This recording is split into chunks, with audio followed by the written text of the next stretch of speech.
Convido agora o professor Luiz Guilherme Marinoni, para que na condição de presidente eleito da Associação Brasileira de Direito Processual Constitucional, profira sua palestra denominada A Zona de Penumbra entre o STJ e o STF.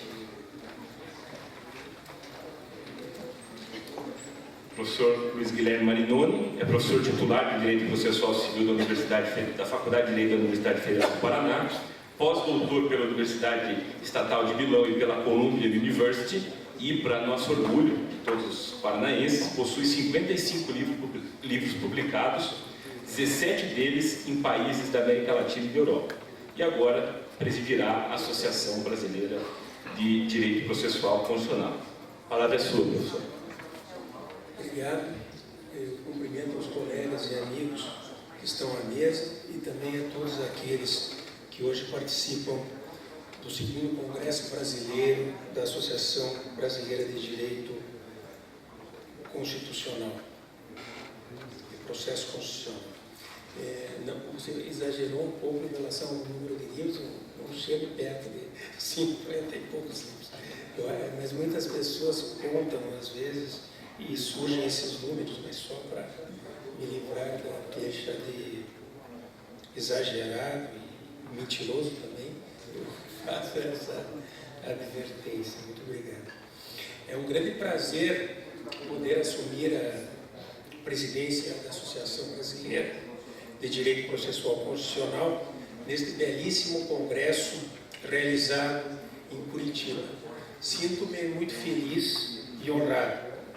Espero, obviamente, contar com a participação de todos os membros, dos atuais membros e futuros membros da associação, para poder continuar os trabalhos desenvolvidos na gestão do professor André Ramos Tavares, a quem efusivamente cumprimento neste momento. Estejam certos de que farei o possível para estimular e aprofundar os debates em torno do direito processual constitucional para que ele possa frutificar e também dar origem a um código de processo constitucional.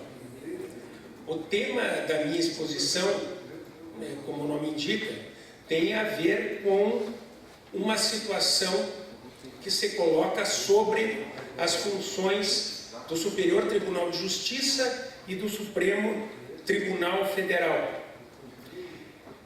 É interessante porque esta é uma questão que, embora presente no dia a dia dos advogados, não é percebida nem pelos operadores do direito, nem pelos juízes, nem pelos ministros, nem pelos advogados, e também não é bem vista, bem analisada, melhor dizendo, pela doutrina. Mas essa é uma questão que, de certa forma, também aparece em outros países, como apareceu na Itália.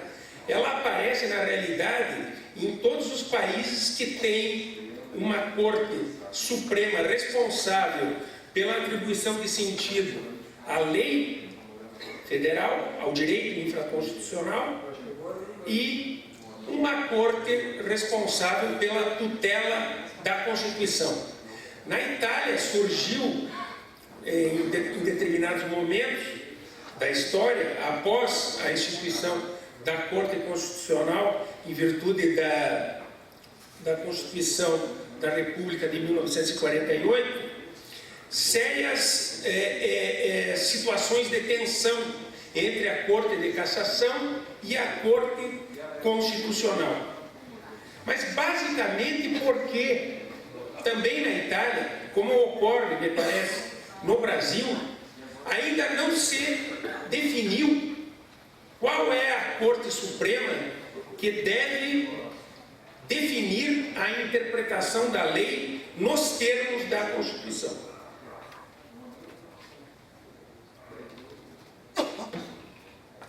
O nosso problema, portanto, de certa forma, se situa sobre 3 pilares. O primeiro diz respeito à falta de atenção ao tema da interpretação conforme. O segundo reflete a não individualização da Corte responsável pela interpretação conforme a Constituição. Afinal de contas, é a Corte cuja função é interpretar a lei, ou é a Corte cuja função é tutelar a Constituição? E em terceiro lugar, porque não se percebe que hoje nós temos, em realidade, Cortes Supremas de precedentes. E mais do que isso, porque poucos se dão conta do que é realmente uma Corte de precedentes e quais são as suas responsabilidades. Iniciando com um exemplo, eu gostaria de lembrar, embora isso, como eu disse, esteja na prática de qualquer advogado e também na prática das Cortes Supremas, das duas, que não são raros os casos em que uma mesma questão de direito é levada ao Superior Tribunal de Justiça mediante recurso especial e também enviada ao Supremo Tribunal Federal mediante recurso extraordinário. E nessas situações, em muitos casos, tanto o STJ quanto o STF acabam proferindo decisões de inadmissibilidade e se negando a decidir a questão de direito sob o argumento de que a competência é da outra corte. Ou seja, hoje nós vivemos situações em que existem decisões de inadmissibilidade do recurso especial e do recurso extraordinário completamente contraditórias. Para deixar mais claro, vamos tomar em consideração o célebre caso que envolveu o artigo 1790, inciso 3º do Código Civil. Ou seja, o problema da regulação de um regime sucessório diferenciado para a companheira, para o companheiro e para aquele que é casado, no Código Civil. Esta questão foi, obviamente, muito discutida no Brasil e deu origem, em muitos casos, a recurso especial e, em outros casos, a recurso extraordinário. Os recursos especiais, os recursos extraordinários que foram decididos antes do Supremo Tribunal Federal ter reconhecido a repercussão geral e decidido a questão pela inconstitucionalidade do artigo 1790, inciso 3º, foram não admitidos por decisões monocráticas de ministros do Supremo Tribunal Federal, sob o argumento de que o recurso extraordinário estaria questionando uma interpretação da lei federal e, portanto, questionando uma interpretação da lei federal posta à luz da Constituição, que constituiria uma ofensa reflexa à Constituição ou uma violação indireta à Constituição. O argumento de existir aí uma eficácia reflexa ou uma violação indireta, já que antes o Tribunal de Justiça estaria violando a lei, fez com que vários recursos extraordinários, antes do reconhecimento da repercussão geral, fossem inadmitidos. Na verdade, só o fato de se admitir repercussão geral, depois de se negar a admissibilidade de vários recursos extraordinários, já é uma contradição.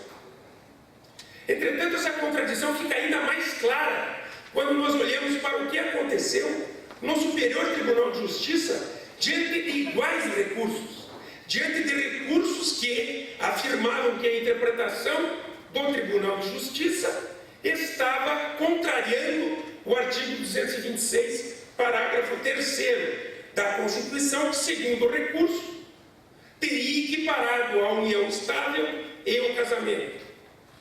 O que fez o STJ em várias ocasiões? Negou a admissibilidade ao recurso especial sob o fundamento de que esta questão deveria ser solucionada pelo Supremo Tribunal Federal, porque era uma questão constitucional. Pior do que isso, em um recurso especial, que se tornou célebre, foi instituído incidente de constitucionalidade.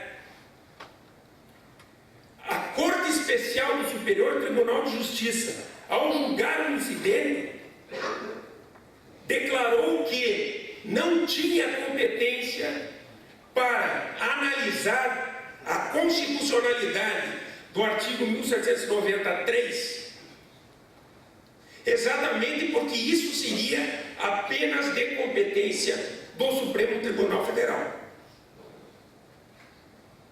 Vejam então o problema que se nos apresenta. Hoje nós temos uma prática de Corte Suprema em que está claro que muitas vezes, embora reconhecida a repercussão geral da questão constitucional e, portanto, reconhecida a competência da Corte Constitucional para decidir a questão, antes o Supremo Tribunal Federal rejeitou a admissibilidade. E, ao mesmo tempo, decidindo a mesma questão, negou-se ao Superior Tribunal de Justiça a decidir a questão sob o argumento de que a questão deveria ser decidida pelo Supremo Tribunal Federal. É este problema que eu qualifico de zona de penumbra. Hoje nós temos uma terrível zona de penumbra pairando sobre as funções do Supremo e do Superior Tribunal de Justiça. Esta zona de penumbra, ao que me parece, é resultado, em primeiro lugar, da não percepção de algo que é óbvio, mas de algo que não é desenvolvido em termos teóricos, de que todo e qualquer juiz tem o dever de interpretar a lei de acordo com a Constituição. Primeiro ponto. Em segundo lugar, da falta de percepção de que as funções do Superior Tribunal de Justiça e do Supremo Tribunal Federal jamais poderão ser desenvolvidas com racionalidade e efetividade em proveito da segurança jurídica e do desenvolvimento do direito se estiverem sobrepostas como estão hoje. De modo que, em primeiro lugar, é preciso então deixar de uma vez por todas, claro, algo que na verdade é óbvio em termos teóricos. É evidente que a função de interpretar a lei conforme a Constituição não é do Supremo Tribunal Federal. Essa função é do STJ. Essa função é do STJ porque cabe ao STJ atribuir sentido à lei. Cabe ao STJ definir a interpretação da lei, inclusive perante a Constituição. Ora, alguém diria, sim, mas há um grande problema por detrás disso tudo, porque o STF, se controlar a constitucionalidade da interpretação da lei, terá que atribuir sentido à Constituição e ao direito infraconstitucional. E o STJ, se interpretar a lei nos termos da Constituição, terá que também atribuir sentido à lei e também à Constituição. Sim, certo. Entretanto, o fato é que o STJ, ao interpretar a lei, tem a Constituição como parâmetro ou como critério de interpretação. Embora o STJ atribua significado à Constituição quando interpreta a lei, o fato é que o STJ, ao interpretar, tem a Constituição como parâmetro ou critério para outorgar sentido ao objeto da atividade interpretativa, que é a lei. O objeto da interpretação do STJ é a lei. A Constituição é critério para a interpretação. Ora, se é assim, e justamente porque ninguém pode imaginar que o STF, que o STJ, aliás, ao interpretar a lei, pode parar nos critérios de interpretação tradicionais? É claro que o STJ, ao outorgar sentido à lei, ao definir a interpretação da lei, deve, a partir do critério constitucional, atribuir o devido significado à lei conforme a Constituição. Essa é a função do STJ. Porque não é possível-se também imaginar que um tribunal possa ter função de definir a interpretação da lei, mas de não poder definir a interpretação da lei nos termos da Constituição. A função de interpretar a lei, em outras palavras, não se separa da função de interpretar a lei nos termos da Constituição. De outra parte, a doutrina e a jurisprudência, quando se depararam com a Constituição de 1988, não deram o devido significado à instituição do STJ e à limitação das funções do STF. Quem olhar para a doutrina e para a jurisprudência encontrará com facilidade argumentos que fazem reproduzir o que estava escrito no artigo 119.3a da Constituição de 1967, quando interpretado o artigo 102.3a da Constituição de 1988, ou seja, a letra que abre oportunidade para recurso extraordinário com base na violação da Constituição.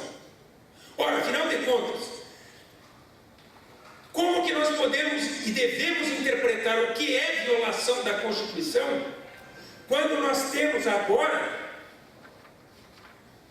um tribunal cuja função é interpretar a lei e outro tribunal cuja função é tutelar a Constituição? Será que nós ainda podemos admitir o recurso extraordinário com base em violação da Constituição, supondo que uma interpretação da lei que está em desacordo com a Constituição pode configurar violação da Constituição apta a autorizar recurso extraordinário? Era assim a época da Constituição pretérita, quando existia apenas o Supremo Tribunal Federal. Mas não pode ser assim quando nós temos uma corte incumbida de definir a interpretação da lei. O recurso extraordinário com base em violação da Constituição só cabe quando há violação direta da Constituição. Ou melhor, quando o tribunal, para decidir, limita-se a interpretar a Constituição, aplicando-a e violando-a diretamente, sem a intermediação da interpretação da lei federal. Toda vez que o tribunal interpreta a lei, tomando a Constituição como critério, o recurso deve ser endereçado à corte competente para atribuir sentido à lei, que é o STJ. Cabe, portanto, recurso especial, como não poderia deixar de ser. Aliás, isso deveria ter sido percebido há muito tempo pela jurisprudência e pela doutrina. Se não for assim, nós teremos uma terrível incompatibilidade entre funções que são realizadas ao mesmo tempo pelas duas Cortes Supremas. Digo isso porque, por exemplo, tomando em consideração um dos casos típicos de recurso especial, o de divergência entre a decisão recorrida com a de outro tribunal, é obviamente sempre possível que uma dessas decisões tenha interpretado a lei nos termos da Constituição. E mais do que isso, ainda que o STJ, ao analisar o recurso especial com base em divergência de interpretação, caso típico de recurso especial, É claro que o STJ, nessa ocasião, poderá adotar uma interpretação conforme a Constituição, alternativa às interpretações dos dois tribunais que aos STJ foram apresentadas. Significa que o STJ, ainda que não possa conhecer do recurso interposto sob o fundamento de que a interpretação do tribunal violou a Constituição, estará analisando a interpretação à luz da Constituição, simplesmente porque, por exemplo, tem o dever de analisar a divergência entre uma determinada interpretação e uma outra. Ora, se isso é possível, as duas cortes podem exercer uma mesma função ao mesmo tempo, o que é extremamente contraditório quando se pensa em Corte Suprema. Se nós temos duas Cortes Supremas, cada uma tem a sua função para a racionalidade e o bem do desenvolvimento do direito e da atividade do Poder Judiciário. Não é possível que as duas cortes possam resolver ao mesmo tempo uma única questão. E por que, fundamentalmente, não?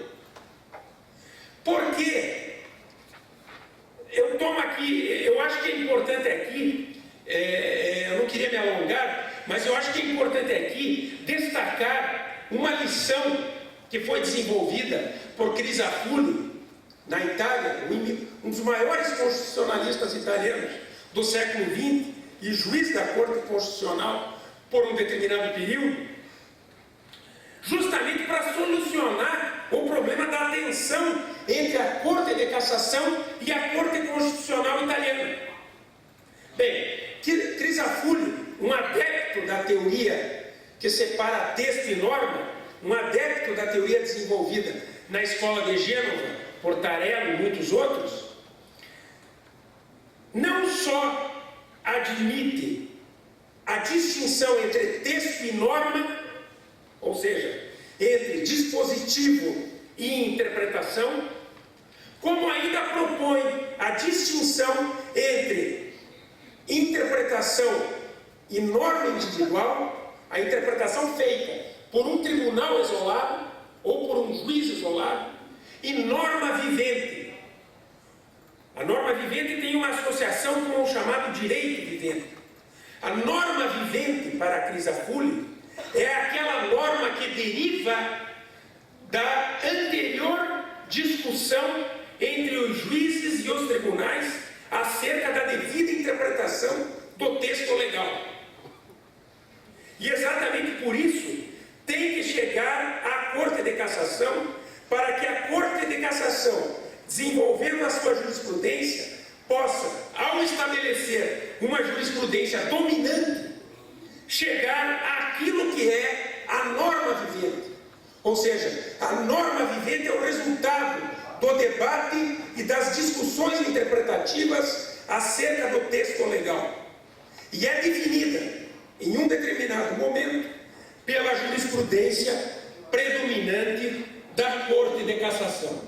Crisafulli então conclui: muito bem, a Corte Constitucional só pode controlar a constitucionalidade da decisão que revela a interpretação da lei, fruto da jurisprudência predominante da Corte de Cassação.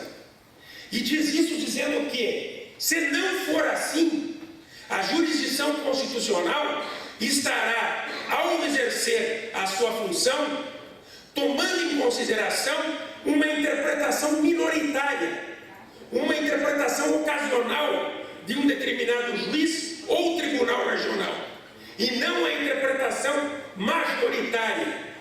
A Corte Constitucional, segundo Crisafulli, tem que tomar em consideração a interpretação majoritária para proferir uma decisão adequada e com qualidade e para ressalvar o espaço interpretativo da lei diante da justiça ordinária, diante dos juízes, tribunais e Corte de Cassação.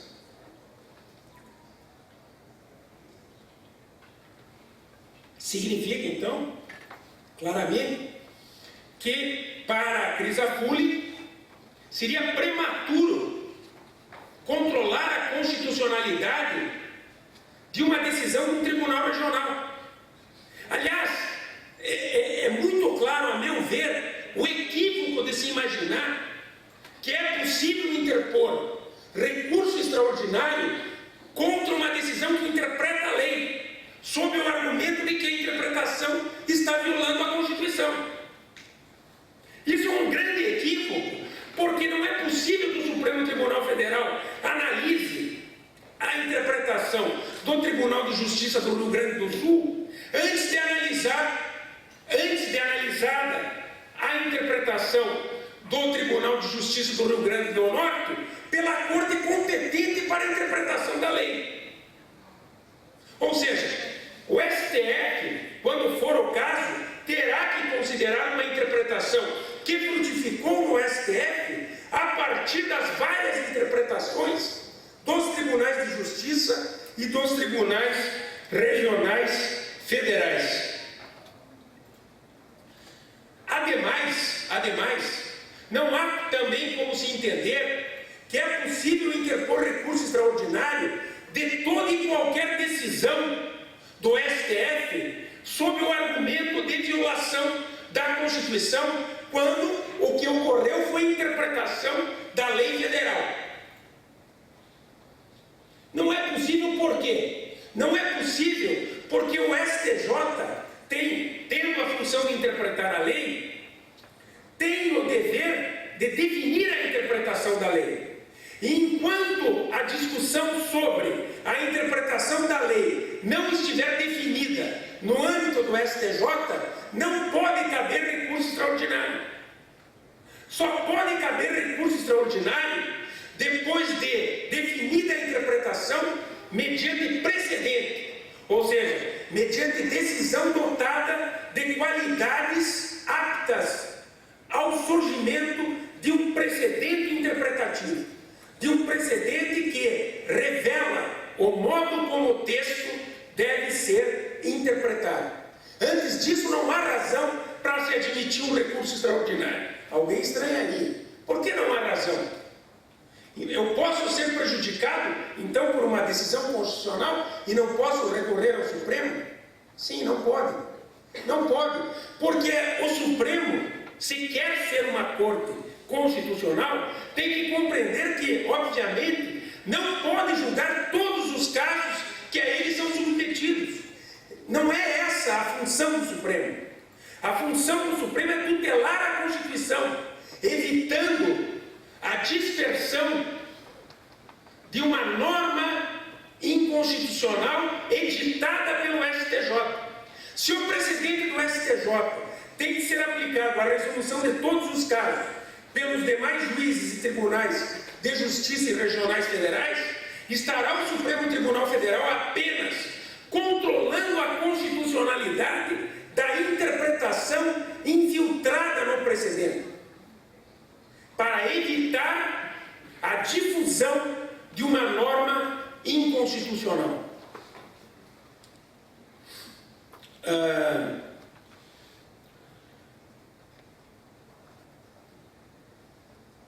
Mas alguém então diria, bom, espera aí, então você está dizendo que o STJ dá a última palavra sobre a interpretação da lei nos termos da Constituição. Em termos. O STJ dá a última palavra sobre a interpretação da lei nos termos da Constituição. Mas é possível, obviamente, que o STF controle a constitucionalidade da norma infiltrada no precedente. Controle a constitucionalidade da interpretação da lei. E ao controlar a constitucionalidade da interpretação da lei, é claro que o STF poderá declarar a interpretação constitucional, inconstitucional, mas ainda poderá, aí adotando a interpretação conforme, como técnica de controle de constitucionalidade, como fazem os tribunais europeus. Aliás, eu acho que todo esse problema aqui é derivado da leitura da ideia de interpretação conforme nos termos daquilo que ocorre perante os tribunais europeus, e especialmente do Tribunal Constitucional Alemão, poderá então, dizia eu, o STF editar, elaborar interpretação alternativa conforme para preservar a lei. O STF, ao julgar o recurso extraordinário, pode declarar constitucional, declarar inconstitucional, ou, se for o caso, para preservar o texto, realizar uma interpretação conforme a Constituição, diferente da do STJ. E nesse caso, obviamente, o precedente, a interpretação que vai prevalecer é a do STF sobre a do STJ. Mas o que não pode acontecer é o STF decidir antes do STJ, como aconteceu no caso do artigo 1793. Nesse caso, o STJ, a Corte Especial, via Corte Especial, abriu mão do dever de definir a interpretação da lei nos termos da Constituição. O STF reconheceu repercussão geral sobre uma questão que envolve a interpretação da lei e a decidiu antes do STJ. Me parece um grande equívoco. Não me parece poder ser assim, exatamente porque, se for desta forma, as duas cortes não terão condições de realizar as suas funções de formas adequadas. Na realidade, se nós admitirmos que o STF pode conhecer de recurso extraordinário contra toda e qualquer decisão do STJ, nós estaríamos implicitamente transformando as duas Cortes Supremas em cortes de correção. O STF estará assumindo a função de corte de correção do STJ e o STJ estará se relegando à qualidade de um tribunal de apelação quase que inútil, de um grande tribunal de apelação quase que inútil. Não cabe ao STF controlar a decisão do STJ. Quando nós temos duas cortes de precedentes, o diálogo entre as cortes tem de ser intermediado por precedentes. Não há controle de decisão via recurso. Há diálogo que se dá via precedente. Cabe ao STF controlar a interpretação infiltrada no precedente do STJ. E não conhecer de todo e qualquer recurso extraordinário interposto contra uma decisão que teria, ao interpretar a lei, violado a Constituição. Mas reparem que curioso, o STF não diz isso quando não admite o recurso extraordinário, por exemplo, no caso do artigo 1793. Ele não diz que não está conhecendo do recurso extraordinário porque ele não pode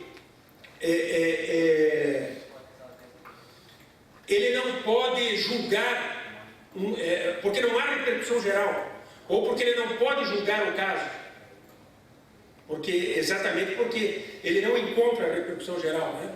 Ele diz que não conhece do recurso porque, segundo ele, há apenas ofensa indireta ou reflexa à Constituição.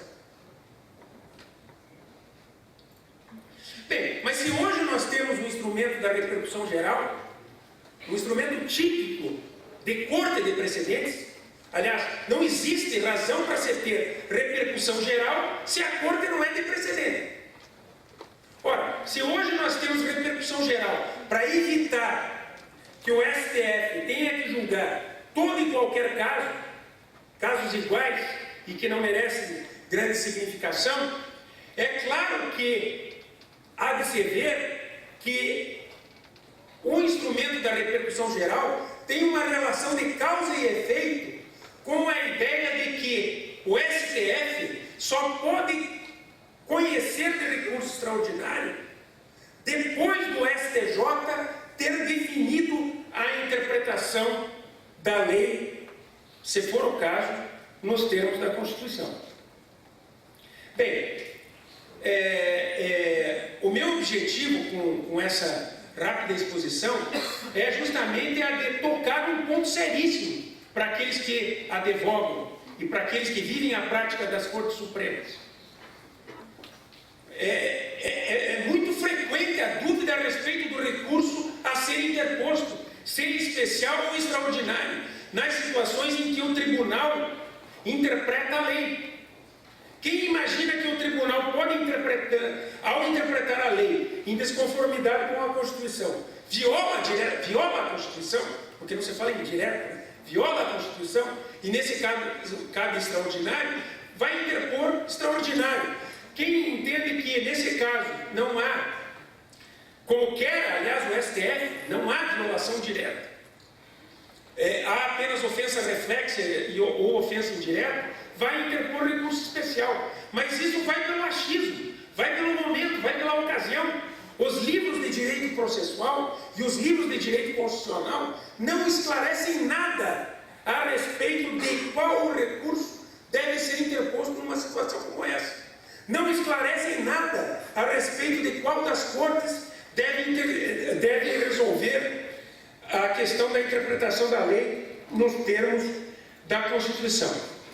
Bem, ao se demonstrar que o STF deve apenas controlar a constitucionalidade da interpretação definida mediante precedente no Superior Tribunal de Justiça, elimina-se a confusão reinante na prática a respeito do recurso adequado e, mais do que isso, ressalva-se o espaço de discussão da interpretação da lei federal e também o papel das Cortes Supremas no processo de desenvolvimento do direito, com grande perspectiva de eficiência e de racionalidade do Poder Judiciário.